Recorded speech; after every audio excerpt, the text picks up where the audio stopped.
Yo, what is up, YouTube, man? I know with YouTube build videos, you guys have been seeing a lot of specialists, lockdown this, slasher that, sharpshooter this, playmaker that. I have a 6'9" build for you guys today that can do it all on the court. These are the builds that I enjoy. I'm sure a lot of you guys like a build that can do a little bit of everything. Play as a ball handler or a big man, be a sharpshooter or a slasher. Here we go. Real quick, if you guys are new, if you want to drop me a like and subscribe, I do appreciate it a ton. If you guys enjoyed the video, and right here, man. So I'm going with 82 strength on this build starting off. I know a lot of people have said you really need the bully badge, and even if you get the bully badge, sometimes it's hard to have the badges to even equip it. But I'm going to be trying to bully my way with this build. I'm 6'9". If I have a small point guard on me, I want to just back him down, especially in a 1v1, 2v2 situation. That's why I do have the close shot on my build. I'm going a little bit lower on my driving dunk, but again, as with any build you make sure it fits your playstyle.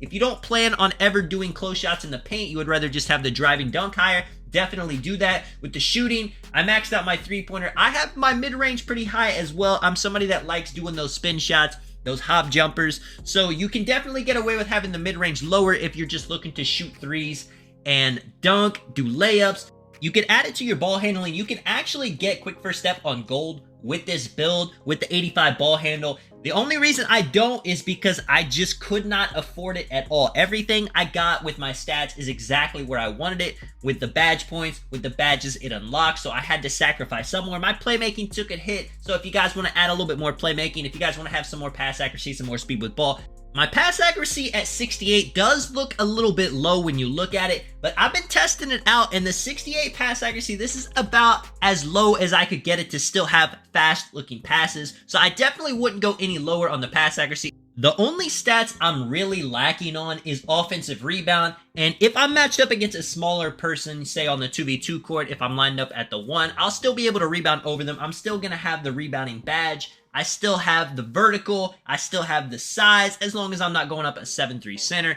I don't have any post control, could not afford it on this build, and my standing dunk, of course, is low, but this build is meant to be more of a driver or a masher in the paint. You see the takeovers you get, shock rating sharp, lock, and rim. You can really play whatever you want. If you're, wanting to play as the big man, playing some threes, this is a great build for that. You can be a pick and roller, a pick and popper. If you want to play as a guard on 2v2, you could have two tall ISO players and really give people a hard time. And if you're trying to play something like rec, I mean, you could line up at the 2, the 3, the 4, and play your role perfectly fine. Now, playing point guard in a 5v5 situation with this build, I wouldn't recommend it. You could do it, but it would be tough. Same thing as a center. If you're matched up against a 7'3" center, having this build, trying to defend him, it's going to be a little bit rough.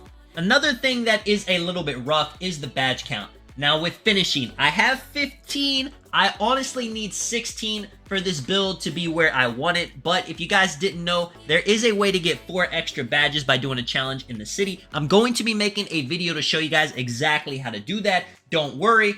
The biggest reason I want an extra finishing badge is because my bully is only on bronze. If I get one more, I can put it on silver as my core badge. And again, I definitely would have added something to close shot, driving dunk, driving layup to get 1 extra badge.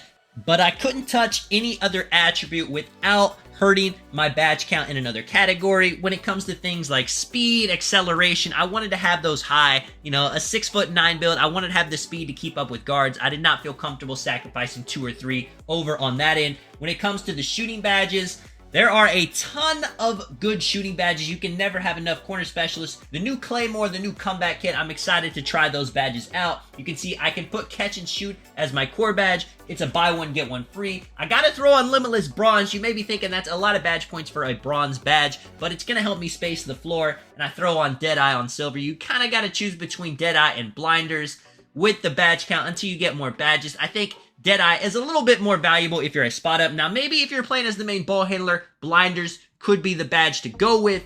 With the playmaking, you see right here, we're going to throw on some quick first step, a little bit of dimer. I have some high hopes for Clamp Breaker going along with Bully. I think that's going to make me really kind of have an extra ball security to go along with Unpluckable.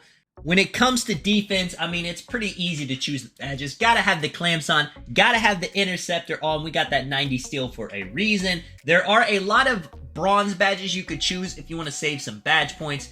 having Anchor as a cord badge could be a pretty good choice. I mean, you're going to want that badge on usually regardless. Maybe badges like that and Rebound Chaser aren't as important if you're going to be playing mainly on the perimeter, but if so, you can just adjust it. You can space the badges out a little bit more. I would say this build is a little bit better at guarding the interior, more so than the perimeter, just because of the lack of speed, but the way people are struggling with stamina, the way people are dribbling this year, you know, maybe that's not even the case. Maybe having these tall, 80 speed, long wingspan, you know, 6'8", 6'9", 6'10" builds really is the way to go. Maybe that's what we're going to see as the main lockdowns. We'll have to see how the meta shakes up. Let me know what you guys think about the build. Let me know any interesting changes that you guys might have made. And I think this 6'9" build will end up being a pretty popular pick for most people. So if you made your 6'9" build, tell me what you want to do with it. Tell me if you're trying to play as a lock, play as an undersized big, be a ball handler. If you go minimum wingspan on this build, you can actually do some crazy things. And this is Tonic, man, showing you guys some gameplay. I throw up a post hook right there. That's why I like having the close shot on my build. I'm going to be showing a lot of park gameplay soon, playing against the AIs, you know. It's kind of cool to see the defense you can play against some players. The dribbling, you know, it all definitely feels better against real players. Let me know if you guys enjoyed the video, man. This is Tonic. I will catch you guys in the next one. I'm out. Peace.